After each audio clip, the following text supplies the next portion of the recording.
자, 오늘은 고린도전서 1장 22절에서 31절까지 있는 말씀을 가지고 유대인은 표적을, 헬라인은 지혜를 찾으나 라는 그런 주제로 함께 말씀을 듣도록 하겠습니다. 먼저 우리 하나님 말씀 볼게요.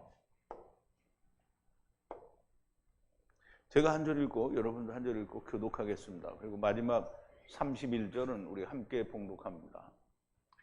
유대인은 표적을 구하고 헬라인은 지혜를 찾으나 우리는 십자가에 못 박힌 그리스도를 전하니 유대인에게는 거리끼는 것이요 이방인에게는 미련한 것이로되 오직 부르심을 입은 자들에게는 유대인이나 헬라인이나 그리스도는 하나님의 능력이요 하나님의 지혜니라.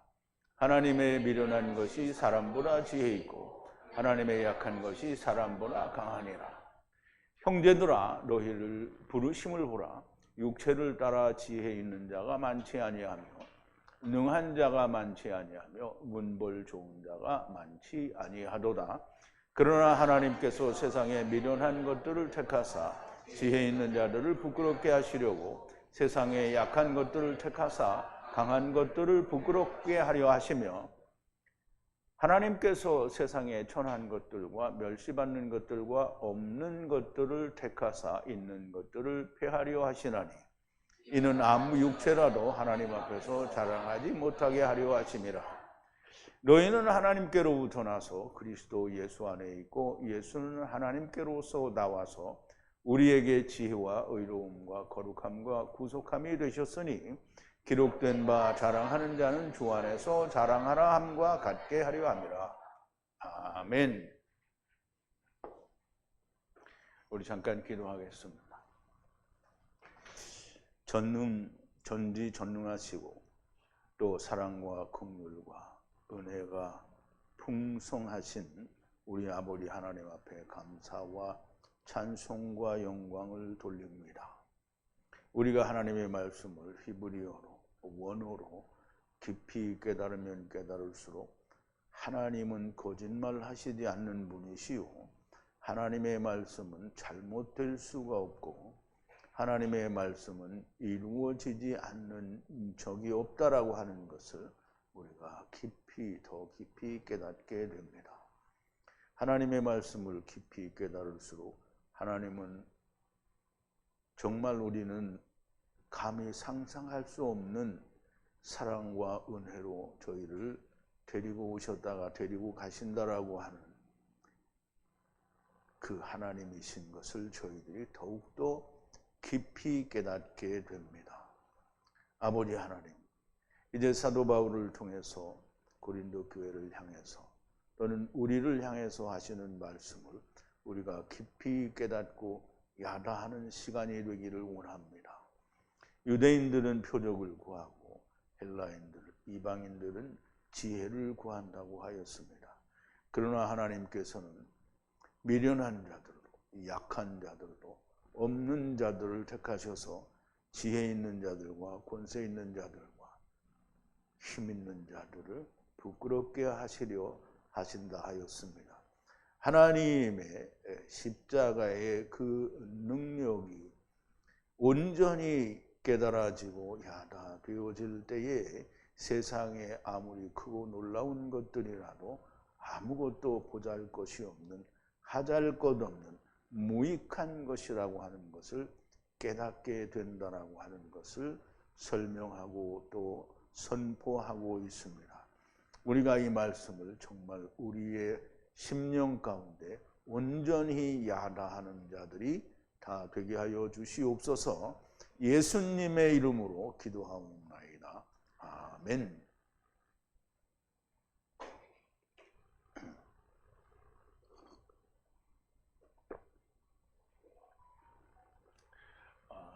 유대인들은 예수님이 계실 때에도 그랬지만 예수님이라고 하는 메시아가 오셨음에도 불구하고 또 다른 표적을 구했습니다. 그래서 예수님이 얘기하시기를 악하고 음란한 세대가 표적을 구하나 저희에게 표적을 보여줄 표적은 요나의 표적밖에 없다고 했습니다. 그럼에도 불구하고 유대인들은 여전히 표적을 구합니다. 그리고 헬라인들은 이방인들을 말하는 거죠. 그런데 이제 유대 나라 근방에 있는 이방인이란 헬라인 뿐입니다. 그리고 더 나아가서는 로마인들이죠. 그럼 헬라인은 모두게 다 포함되어 있습니다. 유럽에 있는 모든 사람들이 다 포함이 되죠.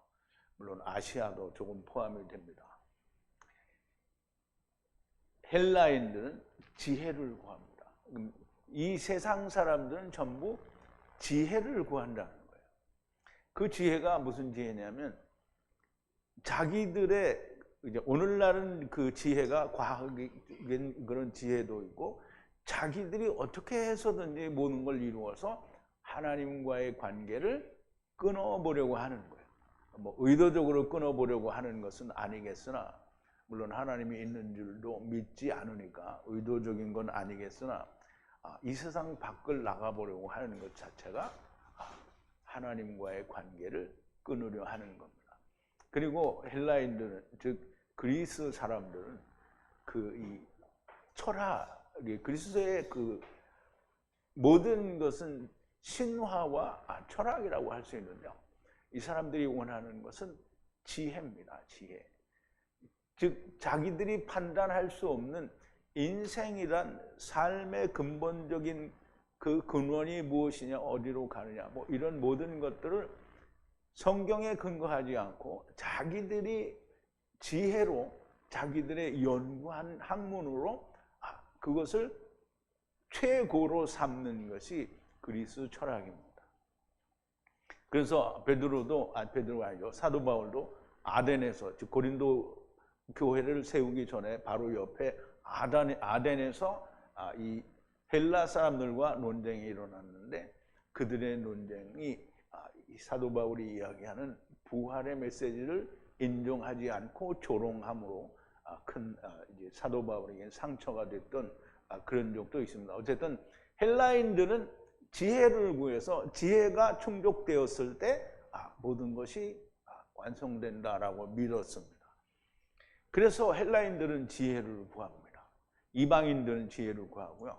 세상 사람들은 지혜를 구한다라고 하는 겁니다. 그런데 이제 오늘 이 얘기를 자세히 나누기 전에 우리가 이제 지난 시간에 나누었던 얘기를 조금 되새김을 해볼게요. 고린도 교회에 분쟁이 있다라는 것을 글로에라는 집안 사람들을 통해서 듣게 됐는데요. 바울에게 들렸으니 나는 바울에게 속했다. 나는 아볼로에게 속했다. 나는 게바에게 속했다. 나는 그리스도에게 속했다라는 그런 말들이 있어서 분쟁이 있다라는 겁니다. 근데 서로 자기가 주장하는 거에 따라서 상대방과는 분쟁이 됐기 때문에 분쟁이라고 하는 겁니다. 바울이 말하는데요. 바울이 너희를 위해서 십자가에 못 박혔느냐. 이 말은 바울 자신 말을 이야기하는 게 아니고 너희들이 말하는 아볼로나 게바나 이런 사람들이 너희를 위해서 십자가에 못 박혔느냐라는 거죠. 바울의 이름으로 너희가 침례를 받았느냐. 그러면 아볼로의 이름으로 침례를 받았느냐. 아니면 게바의 이름으로 침례를 받았느냐라는 얘기를 하는 겁니다. 우리를 위해 십자가에 못 박히신 분은 예수 그리스도시요 오직 그분의 이름으로 침례를 받는 것이 아니냐는 말씀입니다. 그리스도와 가이오 외에는 내가 침례를 준 적이 없고 그리스도와 가이오에게는 명백하게 예수 그리스도의 이름으로 침례를 주었다라는 걸 강조하는 겁니다. 그리고 그 외에는 아무도 침례를 주지 않은 것을 하나님께 감사한다라고 얘기를 하는데요. 그 누구도 바울의 이름으로 침례를 받았다라고 말하지 못하게 하려 함이라는 거예요. 그리고 그 후에 아마 이 글을 쓰다가 한 사람이 더 생각이 났나 봐요.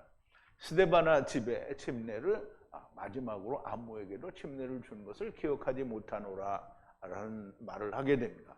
그러면 그리스도와 가이오 그리고 스데바나 집에 침례를 준 것 이외에는 바울이 누구에게 침례를 준 적이 없습니다. 그러나 바울이 침례를 주었다고 해도 문제가 되지 않는 것은 바울의 이름으로 주거나 바울이 십자가에 못 박혀서 구원했다라는 게 전혀 없고요. 오직 아버지와 아들과 성령의 이름, 즉 예수 그리스도의 이름으로 침례를 준 것밖에는 없어요. 바울이 그 일을 행했다라는 거지 바울의 이름으로 준 것이 아니라는 거예요. 누구든 내가 그들에게 침례를 준 것이 내 이름이 아닌 것처럼 예수 그리스도의 이름으로 준 것을 말하는 겁니다.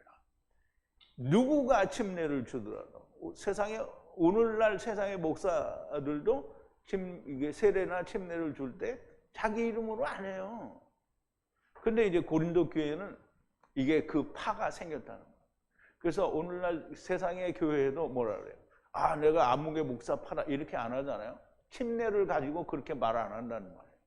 그런데 여기는 이런 문제가 생긴 거예요. 복음을 전하라. 그러니까 예수 그리스도께서 나를 보내신 것은 침례를 주라는 것이 아니고 복음을 전하라는 것이니 그리스도의 십자가가 헛되지 않기 위해 말의 지혜나 또는 말의 지혜 안에서가 아니고 너희가 말하는 나는 누구에게 속했다라고 하는 이런 말의 지혜가 아니라는 거예요. 그런 말의 지혜는 십자가를 헛되게 하는 것이라는 말이 됩니다. 십자가의 진리는 멸망받는 자들에게는, 그럼 이제 십자가의 도는 이제 이걸 믿지 않아서 멸망받는 자들에게는 미련한 것이에요. 그런데 사실은 자기가 죽어서 까보면 그게 진리죠. 구원을 받는 우리에게는 하나님의 권능이라 성경에 기록되기를 지혜 있는 자의 지혜를 파괴하고 슬기로운 자의 지식을 폐하리라 하셨으니 십자가의 진리로 세상의 지혜 있는 자의 지혜를 슬기로운 자의 지식을 폐하신다는 거예요. 하나님께서 세상의 지혜를 어리석게 하신 거라는 거죠. 그러면 이제 우리 세상에 있을 동안에는 모르죠.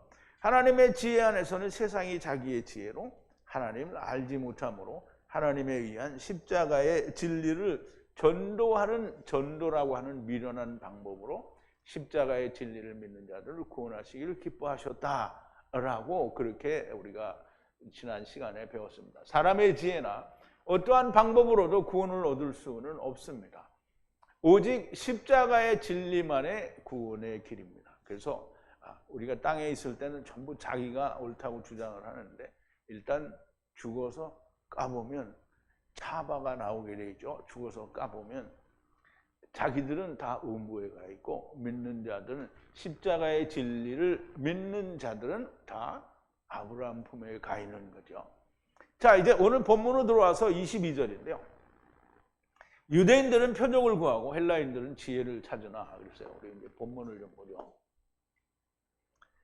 유대인들은 표적을 구하고 그리고 헬라인들은 이방인들은 지혜를 찾는다라고 했어요. 지혜를 찾는다.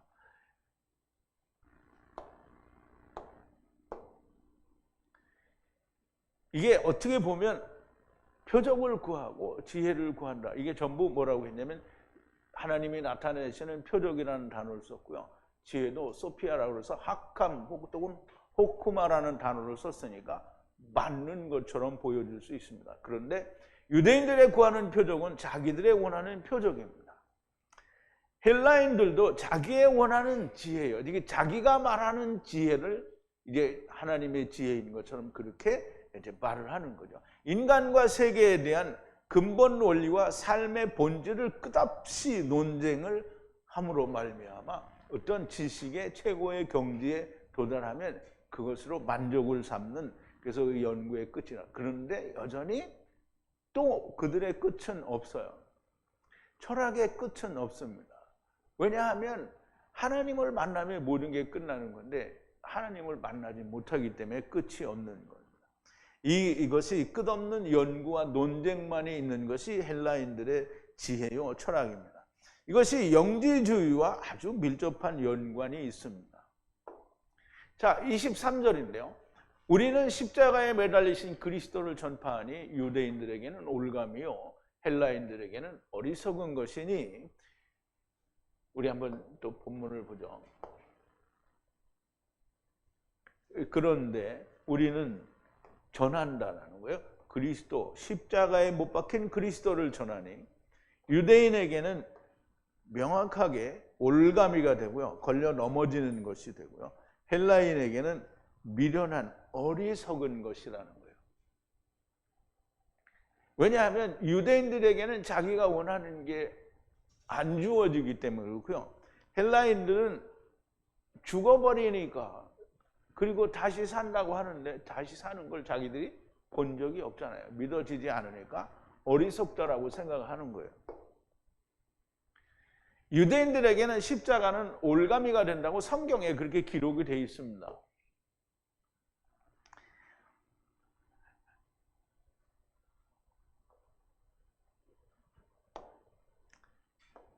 전염병에 의한 피해라는 건데요. 이것으로부터 피난처가 되어서 누가 반석이, 거룩한 반석이 하야하고 하야한다는 거예요. 그렇게.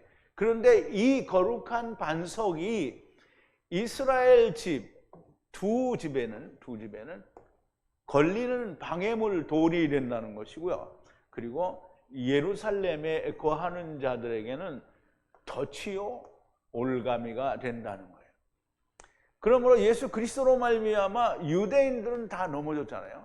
왜냐하면 자기가 원하는 메시아를 안 주고 하나님이 세상을 구하기 위한 하나님의 아들로 세상을 보내시니까 믿어지지 않아서 전부 넘어진 거예요. 자기들이 원하는 걸 주지 않기 때문에 넘어진 겁니다. 헬라인들이 생각하는 지혜에 비해 십자가에 죽는 것은 정말 미련한 것으로 보이는 겁니다. 왜냐하면 죽은 자가 다시 산다는 것은 저들에게는 없기 때문입니다. 그래서 사도 바울이 아덴에서 이 사람들과 논쟁을 했을 때 그 부활과 이 하나님의 모든 창조에 대해서 이야기를 하니까 그를 듣고 나서는 죽은 자, 이게 또 안 되네. 죽은 자를 들어 올리는 거예요. 부활한다라는 말을, 죽은 자가 부활한다라는 말을 듣고 조롱했어요. 분명하게 조롱한 거야. 그리고 말하기를 부활한다라는 말을 하니까 조롱을 하는 거죠. 믿지 못하니까. 그리고 너의 얘기를 우리가 다시 들어보겠다. 다음에 다시 해봐라 이 말이에요. 바울이 이 일을 매우 두렵게 생각했어요. 왜냐하면 유대인들하고는 이야기하면 대화가 되거든요. 그래서 유대인들을 이기는데 헬라인들은 추구하는 게 달라요. 그러니까 대화가 안 돼요. 그러니까 우리가 들은 이 진리를 가지고 세상 교회에 가서 말을 하면 말이 안 돼요. 이해가 안 돼요. 왜? 원하는 게 다르기 때문이에요. 그래서 매우 두려워했어요. 그래서 고린도전서 2장 1절부터 5절에 보면 고린도 교회에, 이게 지금 2장이잖아요. 우린 지금 1장을 하고 있는데, 형제들아 내가 너희에게 나아가 하나님의 증거를 전할 때에 말과 지혜의 아름다운 것으로 아니하였나니 내가 너희 중에서 예수 그리스도와 그의 십자가에 못 박히신 것 외에는 아무것도 알지 아니하기로 작정하였습니다. 내가 너희 가운데 거할 때 약하며 두려워하며 심히 떨었었노라. 내 말과 내 전도함이 지혜의 권하는 말로 하지 아니하고 다만 성령의 나타남과 능력으로 하여 너희의 믿음이 사람의 지혜에 있지 아니하고 다만 하나님의 능력에 있게 하려 하였으노라 라는 얘기를 하는 거예요.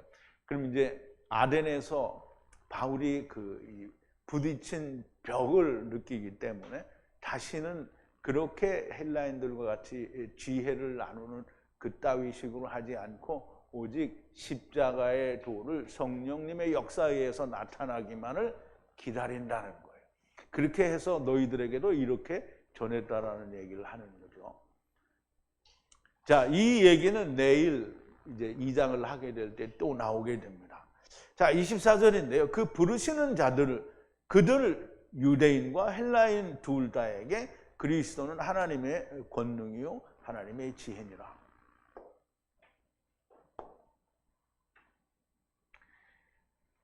이게 우리말에는 오직 부르심을 입은 자들이라고 그러는데요. 그런데 부르심을 받은 그들에게는 유대인이건 헬라인이건 둘 다 그리스도는 하나님의 권능이요 그리고 하나님의 지혜라는 거예요. 권능은 차바고요. 지혜는 예수 그리스도를 말하죠. 그래서 지혜는 물론 하나님의 지혜니까 하나님의 지혜는 예수 그리스도를 말합니다. 하나님께서 부르시는 자들은 유대인이나 헬라인은 이제 이방인을 말하는데요. 지금 유대 나라 당시에는 이방인이라는 게 전부 헬라인이에요. 그 메데파사, 이제 페르시아에서 이제 헬라인이 됐고 헬라가 로마인이 됐기 때문에 그냥 헬라인을 묶어서 이방인이라고 하는 거예요. 예수 그리스도는 하나님의 권능이고 그리고 하나님의 지혜가 됩니다. 내가 하나님께 가는 것이 아니라 지금 뭐라 그랬어요? 바울이 부르심을 입은 그들에게는 이라고 했잖아요. 그러니까 내가 하나님께 가는 게 아니고요. 하나님께서 부르셔야 됩니다. 그럼 하나님께서 누구를 부르시나?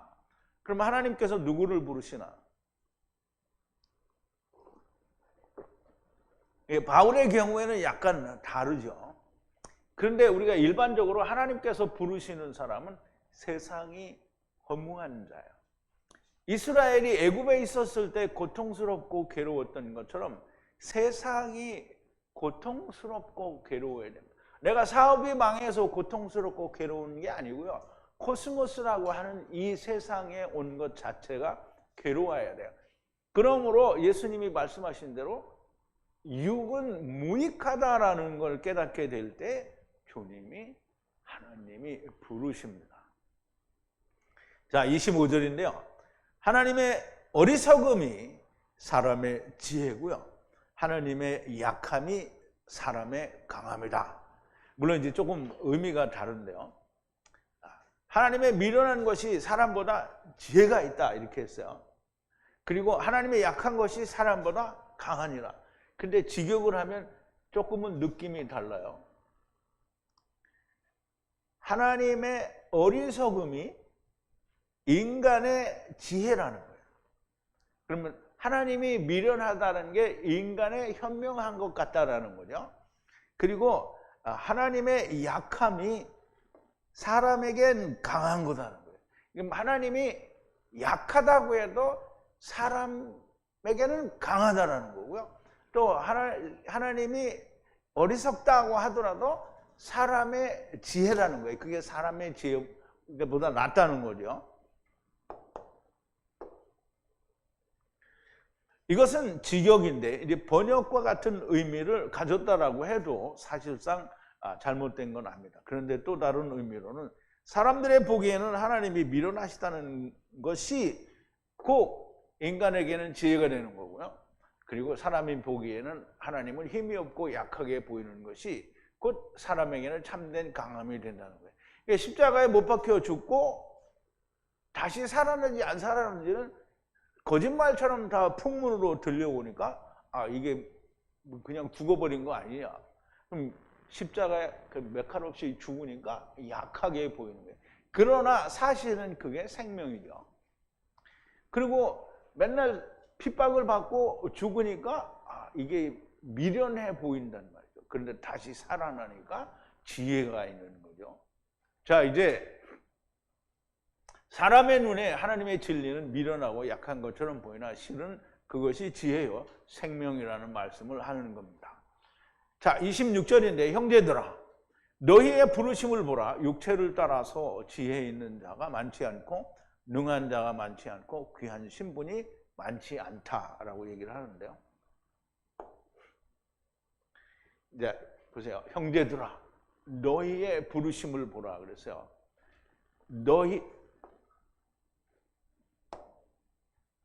형제들아 너희의 부르심을 보라는 거예요. 너희의 부르심을 보라. 이게 사도 바울은 지금 뭐라는 게 지금 너는 지금 하나님께 구원을 받았잖아. 근데 네 모습을 자세히 살펴보라는 거예요.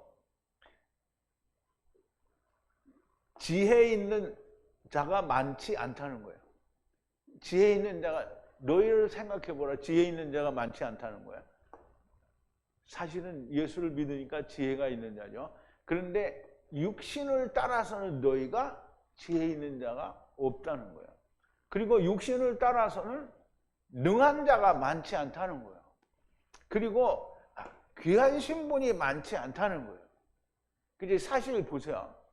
예수 믿는 사람들이 전부 막 귀한 신분에다가 무슨 돈이 많거나 또는 무슨 고관 대장이면 다 예수 믿는데 뭐라 그래요? 다 높은 사람이 되죠. 훌륭한 사람이 된다는 거예요. 그런데 우리 바리새인과 세리의 기도를 보면 하나님은 누구를 먼저 의롭다고 한다고 했어요? 세리를 먼저 의롭다고 한다고 했어요. 여기 똑같은 거예요. 육체를 따라서는 너희가 그 많은 사람들보다 지혜도 없는 것 같고 또 능하지도 못한 것 같고 그리고 귀한 신분도 아닌 것 같으나 그러나 너희의 지금의 모습은 뭐냐? 저들은 세상에서는 잘 나가지만 너희가 지금 하나님의 아들이 아니냐? 이 말을 하는 거예요. 부르심을 보라. 네가 지금 누구와 함께 있는가를 보라. 너희가 다 하느님의 아들들이 아니냐.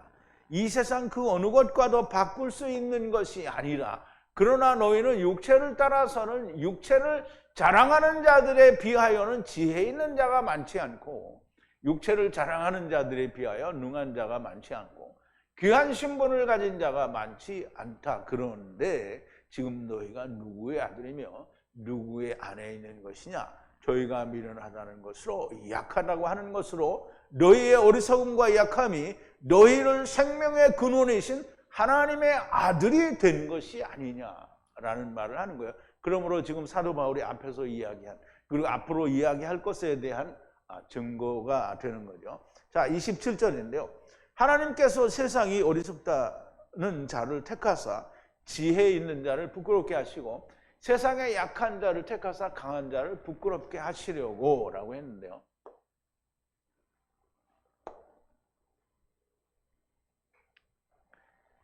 자, 세상에 어리석은 자를 부르셔서 택하셔서 누가? 하나님이 지혜 있는 자를 부끄럽게 하시고 그리고 세상에 약한 자를 하나님께서 고르셔서 힘센 자를 이게 세상에서 힘센 자를 부끄럽게 하시려나라는 거예요.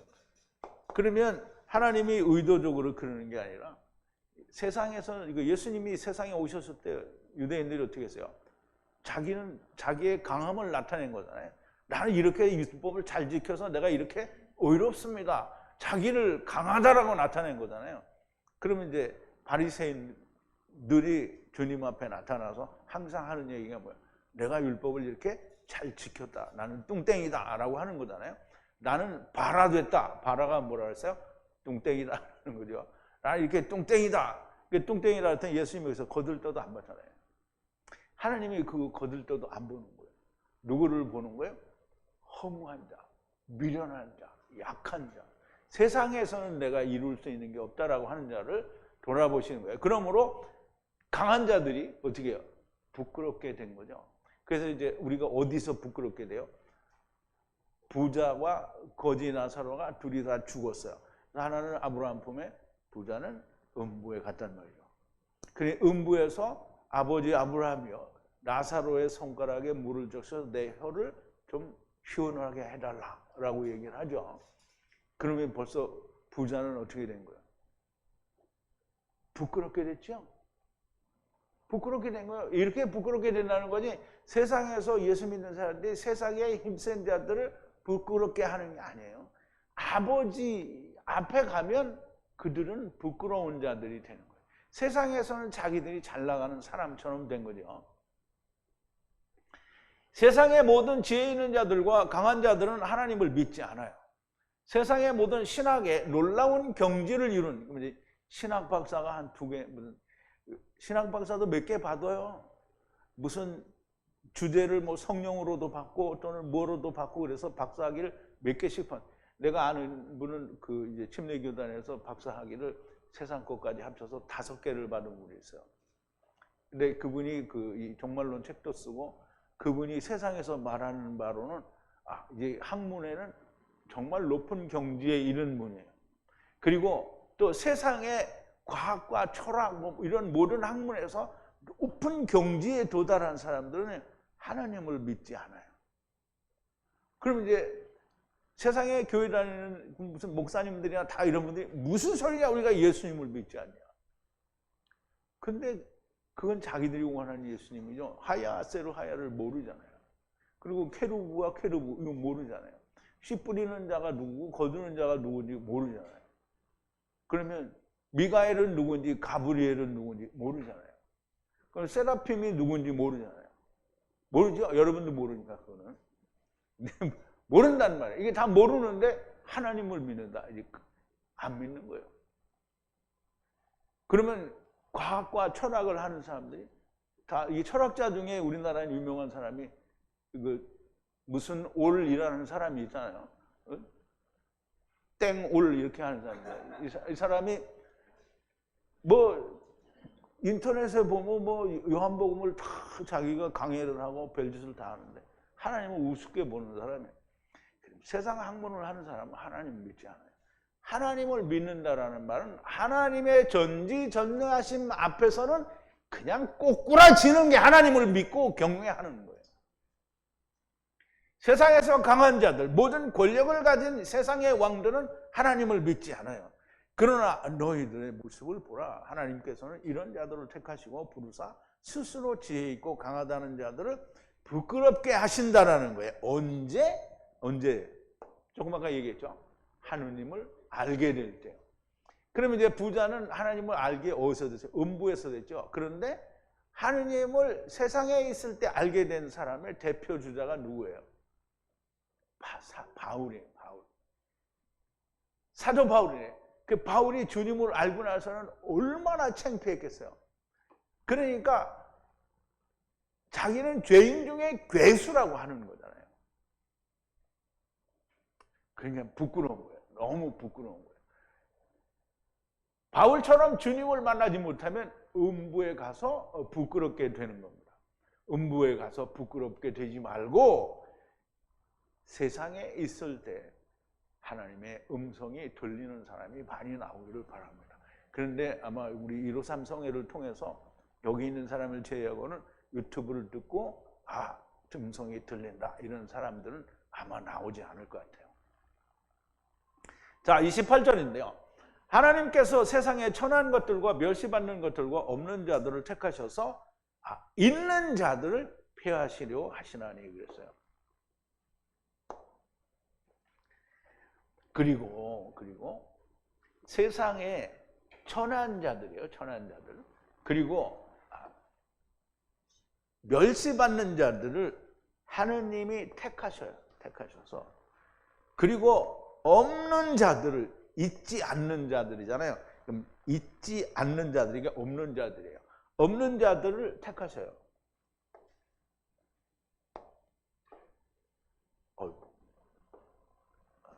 없는 자들을 택하시고 그래서 있는 자를 멸하신다는 거예요. 그러면 천한 자들, 멸시받는 자들, 없는 자들을 하나님이 택하셔서 세상에서 나는 있다라고 하는 자들을 멸하시려고 한다는 거예요. 이 말씀들을 그냥 듣거나 보면 세상에 미련하고 힘없는 자들이 다 듣고 믿어서 복을 받아야 됩니다. 그렇죠?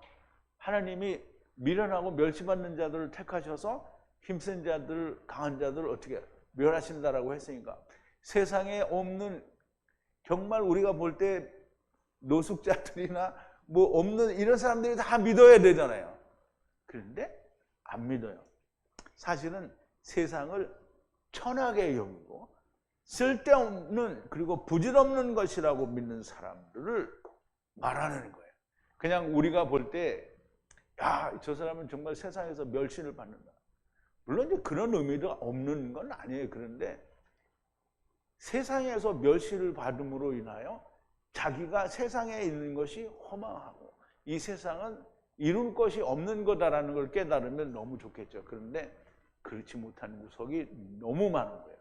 그러므로 세상에 대해서 소망이 없다거나 아무리 해봐도 아무것도 이룰 것이 없다라고 생각하는 사람들을 말하는 거예요.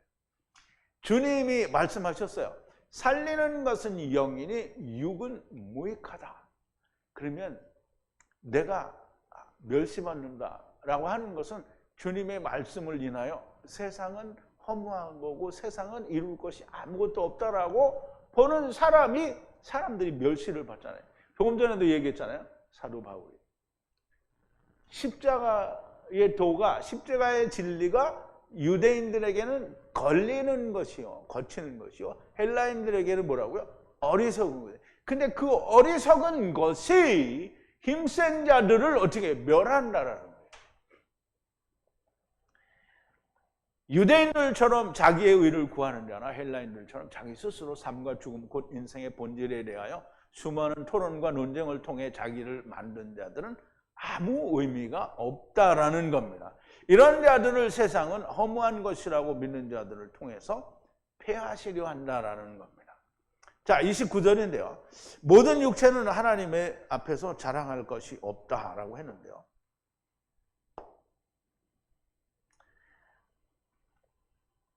이게 영광이라는 말은 이 독사가 아니고요. 여기는 그냥 자랑한다라는 뜻이에요. 자랑하지 말라는 거예요. 하느님 앞에서 모든 육체는 자랑할 것이 없다는 거예요. 그럼 이제 우리가 하나님 앞에 섰어요. 딱 나타났어. 하나님이 우리 앞에. 그럼 어떻게 돼요? 만약에 우리가 죄가 없으면 어떻게 해요? 하나님 앞에 담대히 서죠. 예수 안에서 우리가 담대히 선단 말이에요. 그런데 예수 안에 있지 않아요. 그러니까 하나님이 나타났어요. 어떻게 해요? 우리는 그냥 죽는 거잖아요. 그런데 하나님 앞에서 내가 자랑할 게 없다라는 거예요. 모든 육체는 자랑할 게 없어요. 자랑할 게 없어요. 어떤 육체가 하나님 앞에서 자랑할 것이 있겠습니까? 하나님 앞에 나를 내세우면 무엇이 드러납니까? 죄가 드러나죠. 죄가 드러나면 죽을 수밖에 없는 거예요. 자, 30절인데요. 그런데 너희가 그들로부터 그리스도 예수 안에 있고 하나님의 지혜로 우리가 의와 그리고 거룩한 구원이 둘 다 이루어졌다라는 거예요.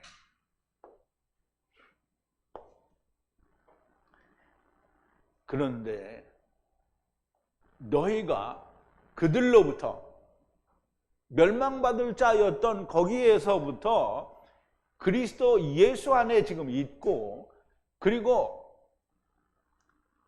우리가 하나님의 지혜로부터 의와 그리고 거룩을 둘 다 거룩한 구원을 다 이루었다는 거예요. 우리가 다 이게 이제 에베소서에서 말한 것처럼 우리가 다 본질상 진노의 자녀였으나 우리가 그리스도 예수 안에서 거룩하게 되었고 하나님의 아들들이 되었다라는 얘기를 여기에서도 하는 겁니다.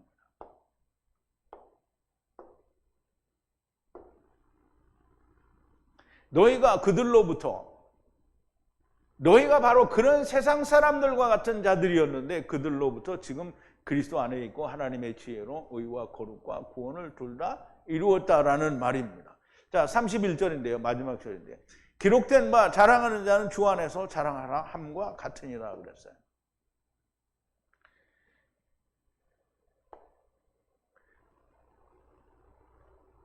기록된 것과 같이 그랬어요. 기록된 것과 같이 자랑하라. 자랑하려는 자는 주님 안에서 자랑하라는 거예요. 주님 안에서. 그럼 이제 주님 안에서 내가 주님 안에 있잖아요. 그 주님 안에 있는데 주님 안에서 내가 자랑을 막 해요. 와, 나는 의인이야. 이렇게 자랑해요? 주님 안에서 자랑하는 한다라는 말을 우리가 좀 잘 이해를 해야 됩니다. 자랑하려는 자는 주 안에서 자랑하라. 하나님 앞에서 육체로 자랑할 것이 없다라고 했는데 주 예수 그리스도 안에서 자랑할 것이 무엇입니까? 내가 이렇게 멸망받을 수밖에 없는 세상 사람들과 같은 자들이고 또 그렇게 의로워지려고 하는 하나님의 세상의 지혜로 하나님의 말씀을 멸시하던 자들, 즉 하야 아세르 하야 예수 그리스도로 말미암아 아버지와 하나가 된 것 외에 무엇을 자랑할 것이 있겠느냐 이 말이에요. 멸망받을 세상 사람들처럼 그렇게 스스로 의로워지려고 세상의 지혜로 하나님의 말씀을 멸시하던 자들이가 내가 그들과 똑같은 자들이었다라는 거죠. 그러니까 나는 처음부터 절대 그런 자가 아니었었다. 이렇게 말할 수 있는 사람은 아무도 없어요. 왜냐하면 전부 선악을 알게 한 나무를 먹고 헤레브 뚱땡이로 바라가 된 거기 때문에 다 자기를 자랑하던 자리인데, 하야 아세르 하야 그 예수 그리스도를 알고 아버지와 하나가 된 것 외에 자랑을 할 게 뭐가 있느냐는 말이죠. 많은 사람들이 그리스도 예수 안에서 자랑하는 것과 그냥 나 스스로 자랑하는 것의 차이를 잘 알지 못하는 것 같아요. 이런 것들을 잘 알기 위해서는 그리스도 안에 있는 나를 볼 수가 있어야 됩니다. 바울이 얘기합니다. 아까 얘기했죠. 너희를 보라. 육신을 따라 지혜 있는 자가 없고 능한 자도 없고 귀한 자도 없어. 정말 세상이 자기의 말을 하는 자들에게 정말 어리석고 할 수 있는 것이 없고 귀할 것이 조금도 없는 자들이 이제 하나님의 아들이 되었다라는 것을 볼 수가 있어야 돼요. 다른 진노의 자식들과 함께 멸할지라도 아무 할 말이 없었던 우리들의 모습을 볼 수가 있어야 하고요. 그러한 내가 지금 어떤 자리에 있는지를 알아야만 됩니다. 주님의 말씀을 듣기 전에 나의 모습과 지금의 나의 모습은 다른 점을 인지하여야 한다라는 거야. 그걸 알고 나면 자랑할 게 없어. 자랑은 오직 예수 그리스도밖에 자랑할 게 없습니다. 주님이 나를 사랑하신 사랑 이외에 나를 내세우거나 자랑할 것이 무엇이 있겠습니까? 내가 나를 나타내게 하는 것은 허망한 짓이고요. 오직 나를 위해 죽으시고 다시 사신 것이 들리고 내게 그것이 이루어지고 나도 주님과 함께 죽음 가운데서 함께 살았다는 것 외에는 말할 것이 없는 거예요. 자랑은 나를 하는 것이 아니고요. 나를 감싸고 계신 주님과 성령님과 아버지를 자랑하여야 합니다. 하야 아사르 하야를 자랑해야 된다는 거고요. 유대인은 표적을 구하고요. 자기들이 원하는 메시아의 표적을 원하는 거예요. 다시 말하자면 자기들의 입맛에 맞는 하나님을 원한다는 것이고요. 헬라인들은 지혜를 구합니다. 자기들이 연구하고 논쟁하는 인생의 본질에 대하여 논쟁하여 구하는 철학이 지혜라고 믿는다라는 거예요. 그러나 언제나처럼 성경 곧 하나님의 말씀만이 모든 생에 대한 궁금함과 문제들을 해결하고 답을 주십니다. 진리를 먼저 부정하고 자기들의 원하는 대로 의를 추구하고 생을 논하는 것은 바른 것이 나올 수가 없는 겁니다. 그리스 철학자 탈레스라는 사람이 있는데요. 기원전 한 5세기경의 사람인데요. 6세기, 5세기경의 사람인데요. 만물의 근원은 물이라고 했어요. 그리고 땅도 물 위에 떠 있다라고 얘기를 했어요. 근데 이제 그렇게만 말했다고 해서 성경을 다 한다라고 할 수는 없죠. 근데 이 사람의 얘기를 아리스토텔레스라고 하는 그 사람보다는 한 200~300년 후에 나온 철학자죠. 아리스토텔레스가 이렇게 이 탈레스라는 사람이 이렇게 주장했다라고 얘기를 하는 거예요. 세계의 철학자로서 이름을 떨친 자들이 평생을 연구하여 알아낸 것이 겨우 성경의 가장 근본적인 기초라고 할 수 있는 모든 것이 물로 말미암았다라는 얘기를 하는 거예요. 평생, 자기의 평생을 연구해서 그렇게 알았다는 거예요. 그런데 보세요. 물론 이 세상의 기독교는 평생 아니라 거진히 2000년 동안을 성경을 연구했는데 물 가운데에서 우리가 났다라는 말을 몰라요. 이해를 못해요. 그렇게 평생을 연구했어도 정확한 체계를 이룰 수가 없는, 그냥 막연하게 만물의 근원은 물이다라고 말을 할 수 있는 거예요. 그렇게만 말할 수 있는 거예요. 그러나 성경은 이것을 너무나 명확하고도 분명하게 선포하고 있는 겁니다. 진리를 부인하고서 자기 스스로 평생을 연구하여도 하나님의 말씀에 근처를 방황하는 것밖에 되지 않아요. 오늘 신학도 다른 학문과 같이 먼저 진리를 부인하고 성경을 연구합니다. 진리를 부인한다는 말은 하나님이 우리를 세상에 데려오셨다는 걸 먼저 부인하는 거예요. 즉 다시 말하면 우리가 그 사도행전에서 봤잖아요. 하늘에서 큰 보자기 안에서 전부 내려왔잖아요. 다시 올라갔잖아요.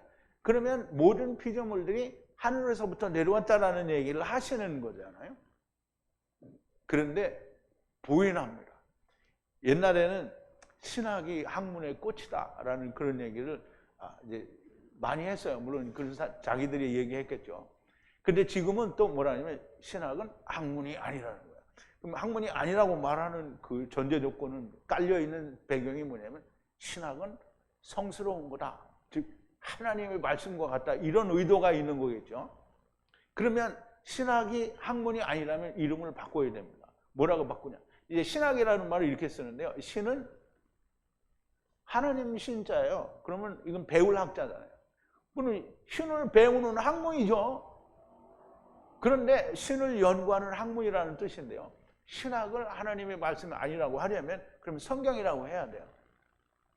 하나님의 말씀은 성경이잖아요. 그러면 성경이라고 해야 되는데 그런데 신학은 하나님의 말씀이 아니에요. 그렇다고 하나님의 말씀을 풀어놓은 것도 아닙니다. 왜냐하면 하나님의 말씀을 풀어놓은 걸 자기들 입으로 뭐라고 하냐면 주석이라고 해요. 그럼 물론 사람의 생각을 풀어놓은 것이기는 하지만 어떤 주석이라고 한다는 말이에요. 그럼 먼저 성경, 곧 하나님의 말씀을 사람의 생각으로 부정을 합니다. 전지전능하신 하나님의 말씀을 연구하는데 먼저 사람의 생각으로 부정을 전제로 하고 하나님을 연구하고. 그러면 하나님은 모든 걸 다 데리고 오셨는데 그걸 부정하고 하나님의 전지전능하심을 연구한다. 이건 말이 안 되는 거죠. 전지전능하지 않다라고 말을 하고 이야기를 하든지 전지전능하다고 말을 하고는 이건 아니라는 거예요. 하나님의 말씀을 알 수 없는 거예요. 이게 말하자면 부정을 전제로 하고 하나님의 말씀은 알래야 알 수가 없습니다. 성경은 하나님이 너희를 세상에 데리고 오셨다라고 하는데 선제서를 말하면 이단이라고 부정하고 성경이라고 하고 또 연구를 해요. 그러니 철학자만도 못한 존재가 되는 겁니다. 물은 만물의 근원이라는 것에도 이르지 못하는 거예요. 철학자들은 물은 만물의 근원이다 이런 소리 했잖아요. 그러면 교회는 이 소리를 못해요. 물은 만물의 근원이다 이 말을 못해요. 그러면 이제 생각해 보세요. 그러면 육지, 바다, 이게 뭐 바다는 다 물이니까 그렇다죠. 그러면 이 세상에 철이나 뭐 이런 것들은 다 어떻게 물이 그렇게 될 수 있냐 이렇게 따지죠. 그럼 과학적으로 증명이 안 된다는 거예요. 그러니까 하나님을 전지전능하신 하나님을 부정한 결과가 그건 거예요. 성경은 모든 것이 물, 말씀으로 만들어졌다라고 하는데요. 우리 요한복음 1장 3절에 보면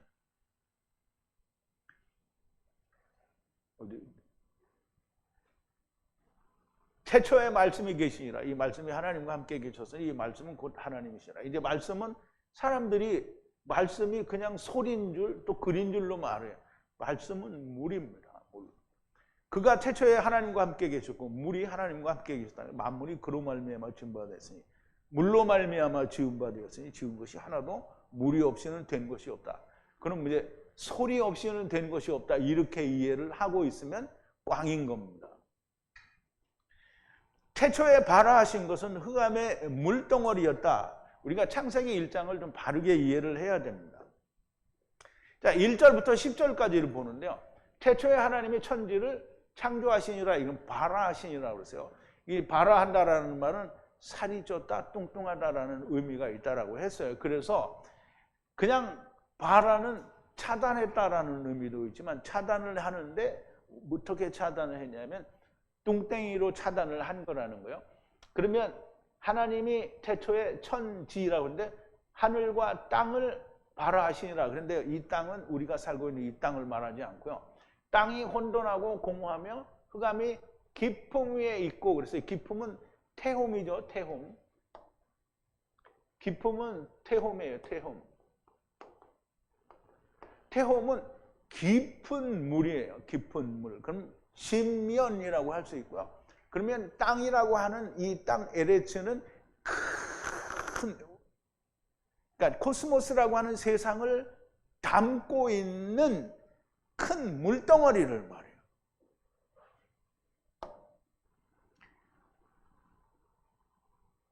그 깊음 위에 있고, 그러니까 흑암이, 그러니까 땅은 혼돈하고 공허하며 아무것도 형체가 없고 아무것도 없다는 거예요. 그리고 흑암, 어둠, 호셰크가 깊음, 태홈 위에 있다는 거예요. 그럼 물 위에 있다는 거고요. 하나님의 신은 수면 위에 운행하시니라. 그럼 이제 하나님의 신은 성령을 말하죠. 성령님이 그 물덩어리를 이렇게 감싸고 있다라는 얘기를 하시는 거예요. 그런데 하나님이 빛이 있으라, 가라사대 빛이 있으라 하시면 빛이 있었고, 그러면 이제 흑암덩어리인 물이 빛이 있는 물이 된 거예요.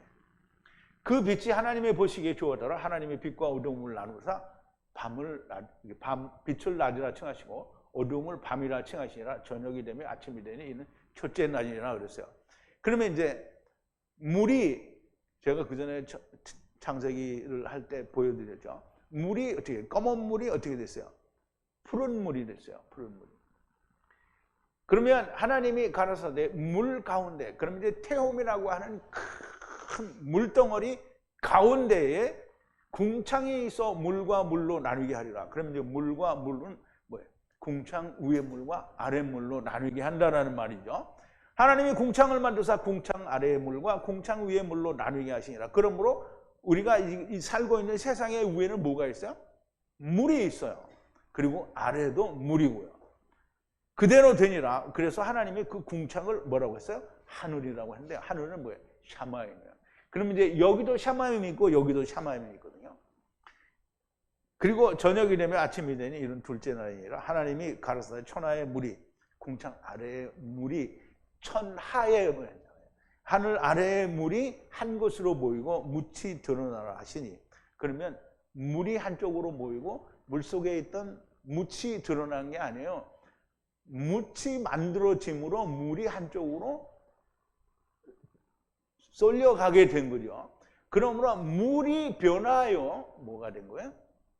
땅이 된 거예요. 그대로 되니라. 하나님이 묻을 땅이라. 여기 땅이라서 여기 에레츠라고 했거든요. 그럼 여기 에레츠하고 여기 에레츠는 다른 거예요. 여기 에레츠는 뭐예요? 물덩어리를 말하고요. 여기는 그냥 세상 땅을 말하는 거예요. 모인 물을 바다라 칭하시니라. 하나님의 보시기에 좋았더라. 그럼 이제 보세요. 제가 간단하게 말씀을 드렸는데요. 우리는 전부 물 속에 있는 거예요. 물 속에. 위에도 물이고 아래도 물이에요. 그리고 양 옆에 뺑둘로 이 가운데 이게 주위에는 뭐냐면 전부 얼음입니다. 얼음. 우리는 밤낮 빙산이 다 녹아서 크게 큰일 나겠다 했는데 빙산은 절대 녹지 않아요. 세상은 그걸 녹는다고 하고 불안하다고 해요. 그러면 이제 그게 녹으면 어떻게 돼요? 궁창 아래 물과 위에 물이 어떻게 서로 통하잖아요. 그러면 그 하나님이 그냥 두시겠어요? 그 말이 안 되는 거예요. 태초에 하나님이 봐라 하신 것은 흑암의 물덩어리였다라는 것을 이해할 수 있어야 됩니다. 하나님의 말씀을 성령의 가르치심에 의해 배우는 사람이 되기를 바랍니다. 성경에는 하나님의 말씀을 신학으로 배우라고 하는 말씀이 없어요. 오히려 사도 요한은 이렇게 말씀하셨어요.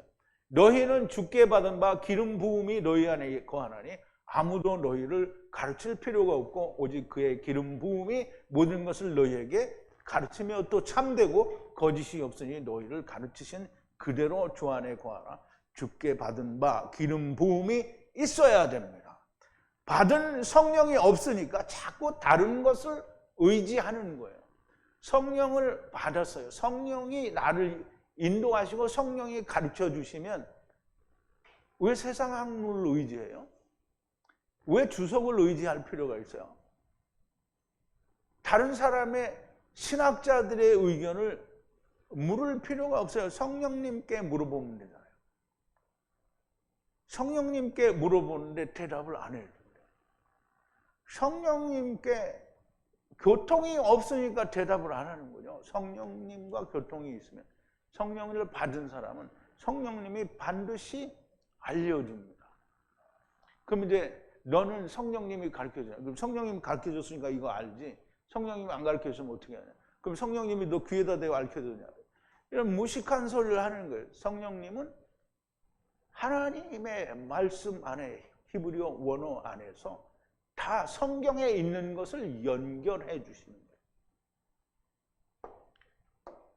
제발 하느님의 말씀을 처음부터 부정하고 학문으로 연구하면 하나님을 만날 수 없습니다. 성경이 말하는 대로 우리는 물 속에 있고 모든 것이 물로 말미암아 형성이 됐고 모든 것이 물이 모든 것의 근원이다라고 하는 것은 성경이 말하고 있고요. 사도 요한도 얘기하고 있고 모세도 창세기에서 그렇게 기록을 하고 있습니다. 부정하는 것은 하나님의 말씀을 부정하고는 아무것도 진리를 이룰 수가 없습니다. 오직 하나님이 말씀하신 그 말씀을 그대로 우리가 듣고 보고 믿는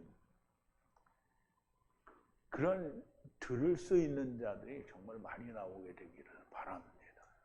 우리 기도하시겠습니다. 거룩하신 여호와 아버지 하나님, 감사와 찬송과 영광을 돌립니다.